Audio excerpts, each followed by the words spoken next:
एक समय की बात है। एक राज्य में राजा रानी रहते थे। उनके पास सब कुछ था, लेकिन संतान न होने के कारण वे लोग दुखी रहा करते थे। संतान की प्राप्ति के लिए उन्होंने दान धर्म, पूजा पाठ सब कुछ किया, लेकिन उन्हें संतान की प्राप्ति नहीं हुई। महाराज, अब हमारे इतने बड़े राज्य को कौन संभालेगा? राजा रानी दिन रात इसी चिंता में रहते थे। एक दिन उनके राज्य में एक साधु आए। महारानी जी, द्वार पे एक साधु आए हुए हैं। ठीक है।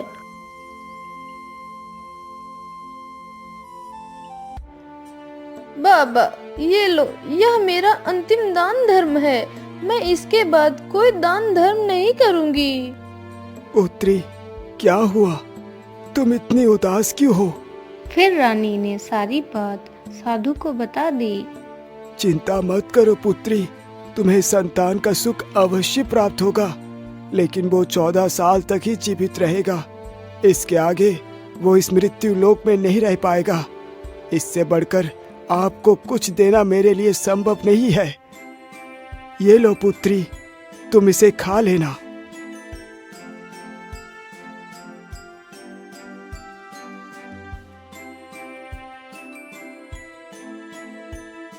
इतना कहकर साधु वहां से चला जाता है। फिर रानी ने राजा को सारी बात बता दी और उस फल को खा लेती है। 9 महीने बाद रानी ने एक सुंदर पुत्र को जन्म दिया। फिर राजा रानी उसे बड़े लाड़ प्यार से पालते हैं।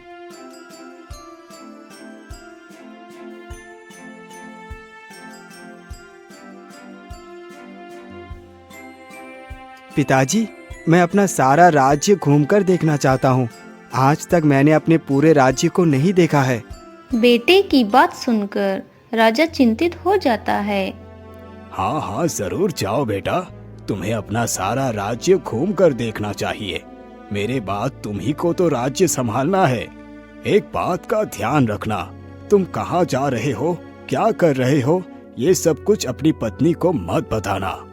ठीक है पिताजी, आपने जो कहा है मैं वैसा ही करूँगा। वह दिन भर अपनी पत्नी के साथ रहता था और रात को 12 बजे के बाद बिस्तर से उठकर चला जाता था।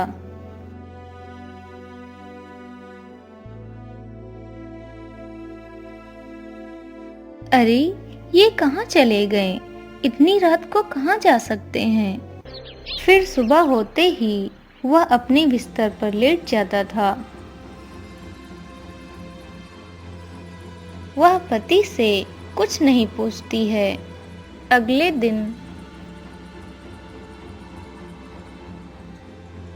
ये रोज रात को कहाँ जाते हैं? कहीं ऐसा तो नहीं या किसी दूसरी लड़की से मिलने जाते हैं? छोटी रानी, ये लो फूल। अरे, तुम इतनी उदास क्यों हो? बेटी, तुम्हें किस बात का दुख है? क्या बताऊं तुम्हें माँ जी, राजकुमार जी हर रात को उठकर न जाने कहाँ चले जाते हैं। कहीं ऐसा तो नहीं ये अपनी प्रेमिका से मिलने जाते हैं? बस इसी बात का दुख है। बेटी, तुम चिंता मत करो। बेटी, तुम ऐसा करना, आज रात को तुम सोना मत, उसके पीछे जाकर देखना कि वह कहाँ जाता है। ठीक है माँ जी। रात को राजकुमार उठकर चला जाता है और राजकुमारी सोती रहती है। वह महल में देखती है, लेकिन उसे राजकुमार कहीं नहीं दिखा। वह चुपचाप अपने बिस्तर पर लेट जाती है।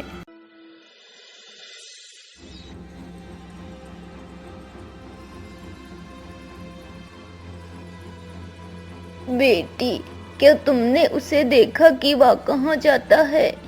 नहीं माँ जी, मैं रात को सो गई थी, मैंने कुछ भी नहीं देखा। बेटी, रो मत, सब कुछ ठीक हो जाएगा। आज रात को उठकर जाए तो उसे रोक लेना और उससे सारी बात पूछना कि वह कहाँ जाता है। ठीक है माँ जी।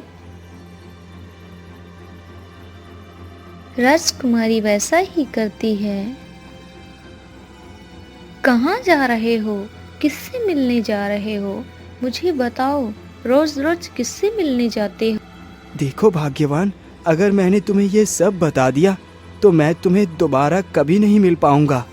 कोई बात नहीं, न मिल पाओ, लेकिन आप रात को कहाँ जाते हो यह सब मुझे बताओ। ठीक है। उसी समय उसका 14वां साल खत्म होकर 15वां साल लगने वाला था। ये लो चावल, तुम अपने दोनों हाथों में पकड़ लो। पहले मेरे ऊपर दाएं हाथ वाले चावल फेंकना, तो मैं कौन हूँ तुम्हें पता चल जाएगा। बाद में बाएं हाथ वाले चावल फेंकना, तो मैं अपने रूप में वापस आ जाऊंगा। लेकिन यदि तुम बाएं हाथ के चावल मेरे ऊपर फेंकना भूल गए तो मैं तुम्हें कभी नहीं मिलूंगा। हाँ हाँ, नहीं भूलूंगी।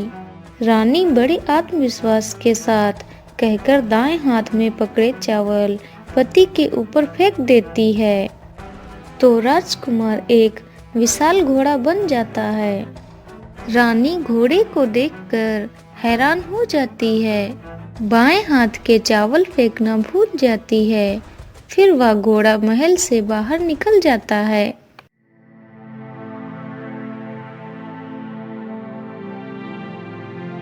हाय हाय, ये मैंने क्या कर दिया?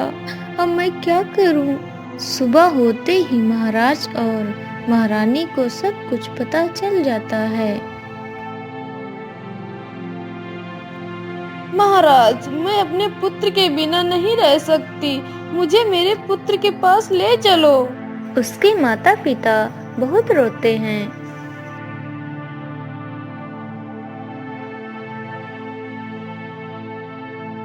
पिताजी, मैं अपने पति को ढूंढने जाना चाहती हूँ। मुझे जाने की अनुमति दो।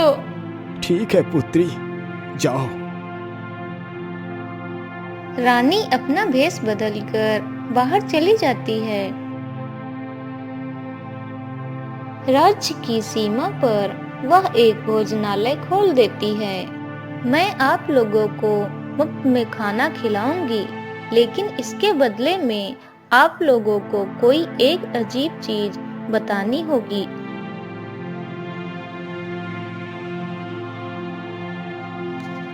अरे बुढ़िया, तू यहाँ से निकल जा, मैं और तुझे नहीं झेल सकता। चंपा वहां से चली जाती है। तभी उसने देखा कि एक गाय उसकी तरफ आ रही है। मैं ऐसा करती हूँ, इसके पीछे जाती हूँ, शायद मुझे कहीं रुकने की जगह मिल जाए। वह उसके पीछे चली जाती है। वह बहुत ही घने जंगल में पहुंच जाती है। वहां पर एक पत्थर पड़ा था। गाय ने अपने सिर से उस पत्थर को हटा दिया।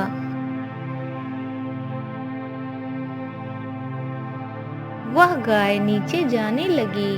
तभी बुढ़िया ने झट से गाय की पूंछ पकड़ ली। नीचे पहुंचते ही गाय की पूंछ छोड़ दी।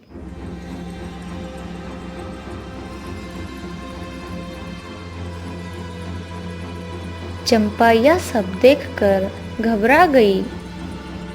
अरे, मैं कहाँ आकर फंस गई? हे प्रभु, मेरी मदद करो। कुछ देर बाद वहां एक सफेद घोड़ा आया। वहां पर 2 कुंड थे। एक कुंड में उस घोड़े ने छलांग लगाई तो वह एक सुंदर राजकुमार में बदल गया। वहीं पर एक सुंदर पलंग था। वह उस पर आकर बैठ गया। उसके सामने अच्छे अच्छे पकवान आ गए और उसके सामने एक दिया जल रहा था। दिए मेरे माता पिता क्या कर रहे हैं? बेटे के शोक में डूबे हैं। राज्य कौन संभाल रहा है? वहाँ राज्य एक प्रधान संभाल रहा है। और मेरी पत्नी क्या कर रही है? उसने चौराहे पर भोजनालय शुरू किया है और आते जाते लोगों से नई नई खबर के बारे में पूछती है। ठीक है। उसके बाद वह सो गया। चंपा यह सब कुछ देख रही थी। वह बिस्तर से उठकर पहले वाले कुंड में स्नान करता है तो वह फिर से एक घोड़ा बन जाता है। फिर वह गाय ऊपर जाने लगी तो चंपा ने फिर से उसकी पूंछ पकड़ ली और उसके साथ ऊपर निकल गई। फिर वह उस भोजनालय के पास जाती है। अरे बेटी, तुम यहाँ पर क्या कर रही हो? फिर वह उसे सारी बात बता देती है। माँ जी, तुम यहाँ पर क्या कर रही हो? बेटी, मैं तुम्हें एक बात बताना चाहती हूँ। फिर चंपा ने सारी बात बता दी कि उसने क्या क्या देखा था। माँ जी, वो मेरे ही पति होंगे।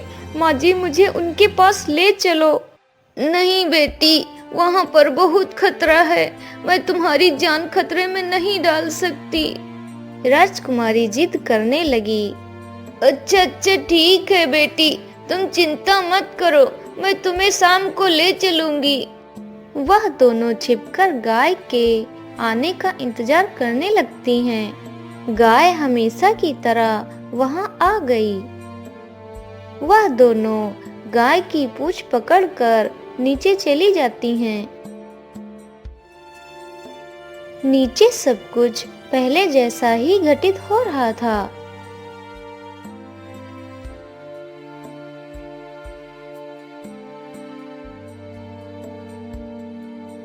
दिए, दिए मेरे माता पिता क्या कर रहे हैं? दिया कुछ जवाब नहीं देता है। यह सब कुछ देखकर रानी हैरान हो जाती है। तभी रानी दौड़कर अपने पति के पास गई। राजकुमार तुरंत ही अपनी पत्नी को पहचान गया। नहीं नहीं, मुझे मत छूना, नहीं तो सर्वनाश हो जाएगा। मुझे माफ कर दो, मुझसे भूल हो गई है। आप घर चलो, मैं आपसे कभी कुछ नहीं पूछूंगी।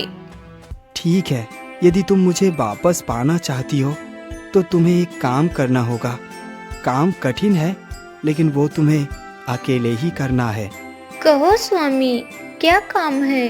कितना भी कठिन काम हो, मैं उसे जरूर करूंगी। इस पाताल के ऊपर एक घना जंगल है, तुम वहां जाओ। वहां पर एक पीपल का पेड़ है, उसके नीचे तुम्हें एक पैर पर खड़े होकर तपस्या करनी है। जब तक सूर्यदेव प्रसन्न नहीं हो जाते तब तक तुम्हें तपस्या करनी है। जब सूर्यदेव प्रसन्न होकर तुमसे पूछे, मांगो पुत्री तुम्हें क्या चाहिए, तो तुम उनके रथ के दाहिने घोड़े को मांग लेना, फिर मैं तुम्हें मिल जाऊंगा। इतना बोलकर राजकुमार वहां से चला जाता है।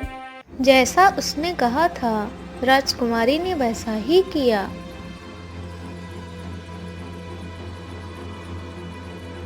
सूर्यदेव उसकी तपस्या से बहुत प्रसन्न हो गए। आंखें खोलो पुत्री, तुम्हें क्या चाहिए? हे सूर्यदेव, मुझे आपके रथ का दाहिना घोड़ा चाहिए। नहीं नहीं, मैं तुम्हें और सब कुछ दे सकता हूँ, लेकिन ये घोड़ा नहीं दे सकता। नहीं नहीं भगवान, मुझे यही घोड़ा दे दीजिए, नहीं तो मैं अपने प्राण त्याग दूंगी। ठीक है पुत्री, लेकिन वो तुम्हें यहाँ नहीं मिलेगा। तुम्हें उसे लेने के लिए पाताल जाना होगा। फिर वह पाताल जाकर उसे ले आती है। फिर वह दोनों राज्य वापस लौट जाते हैं और खुशी खुशी रहने लगते हैं।